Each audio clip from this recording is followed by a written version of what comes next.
ಈ ಮಾವಿನಕಾಯಿ ಬಹಳ ಅಪರೂಪವಾಗಿ ಈಗ ಸಿಗುದು. ಹಾಯ್ ಹಲೋ ನಮಸ್ಕಾರ ಸೊಲ್ಮೆಲು, ವೆಲ್ಕಮ್ ಬ್ಯಾಕ್ ಟು ವಾಳ್ಳಿ ಮೇಸ್ಟು ಡೈಲಿ ವ್ಲಾಗ್. ವಿಡಿಯೋಸ್ ಎಲ್ಲ ಸ್ವಲ್ಪ ಲೇಟ್ ಆಗಿ ಅಪ್ಲೋಡ್ ಮಾಡ್ತಾ ಇದ್ದೇನೆ. ನಾವು ಲಾಸ್ಟ್ ವ್ಲಾಗ್ ಅಲ್ಲಿ ಹೇಳಿದಾಗೆ ಇವತ್ತಿಂದ ವಿಟ್ಲದಲ್ಲಿ ನಮ್ಮ ಸಮ್ಮರ್ ಕಬಡ್ಡಿ ಕ್ಯಾಂಪ್ ಸ್ಟಾರ್ಟ್ ಆಗಿದೆ. ಅಲ್ಲಿಯ ಸ್ಕೂಲ್ ಪ್ರಿನ್ಸಿಪಾಲ್ ಮಾರ್ನಿಂಗ್ ನ ಓಪನ್ ಸೆರೆಮನಿ ಸೆಷನ್ ಅನ್ನು ಮಾಡಿದ್ರು. ಅದೇ ರೀತಿ ಮಕ್ಕಳಿಗೆ ಸ್ಪೋರ್ಟ್ಸ್ ನ ಇಂಪಾರ್ಟೆನ್ಸ್ ಬಗ್ಗೆ ಹೇಳಿದ್ರು. ಹಾಗೆ ನಾನು ಮಕ್ಕಳಿಗೆ ಡೈಲಿ ರೊಟೀನ್ ಎಕ್ಸರ್ಸೈಸ್ ಗಳನ್ನು ಹೇಳಲಿಕ್ಕೆ ಸ್ಟಾರ್ಟ್ ಮಾಡಿದೆ.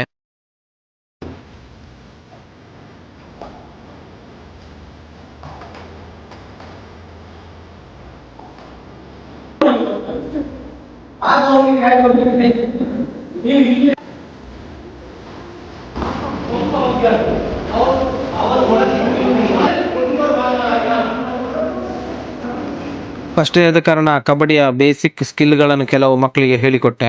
ಈ ಸ್ಕೂಲ್ ನಾನು ಹಿಂದೆ ವರ್ಕ್ ಮಾಡಿದ ಸ್ಕೂಲ್ ಆಗಿತ್ತು. ಹಾಗೆ ಸೆಷನ್ ಎಲ್ಲ ಮುಗಿಸ್ಕೊಂಡು ನಮ್ಮ ಮೊದಲನ ಕೊಲೀಗ್ಸ್ ಹತ್ರ ಮಾತಾಡ್ಲಿಕ್ಕೆ ಬಂದೆ.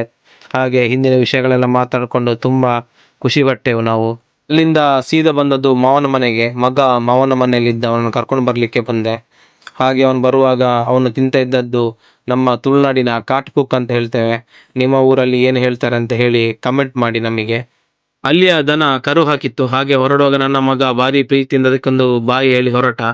ನಾವು ಸೀದಾ ಮನೆಗೆ ಹೊರಟೆವು. ಮನೆಗೆ ಬಂದು ಈವ್ನಿಂಗ್ ನ ಒಂದು ಟೀ ಕುಡಿತಾ ಇರುವಾಗ ನನ್ನ ಮಗಂದು ಮತ್ತು ನನ್ನ ಹೆಂಡತಿದೊಂದು ಜಗಳ ಸ್ಟಾರ್ಟ್ ಆಯ್ತು ನೋಡಿ.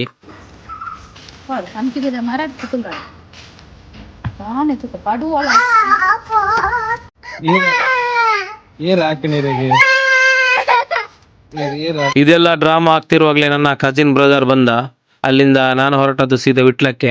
ವಿಟ್ಲದ ನಮ್ಮ ಗಣೇಶನ ಅಂಗಡಿಯಿಂದ ನಮ್ಮ ಚರ್ಮುರಿ ತಕೊಂಡು ಸೀದಾ ಮನೆಗೆ ಬಂದೆ. ಹಾಗೆ ನೆಕ್ಸ್ಟ್ ವಿಡಿಯೋದಲ್ಲಿ ಸಿಗುವ. Until then bye, take care.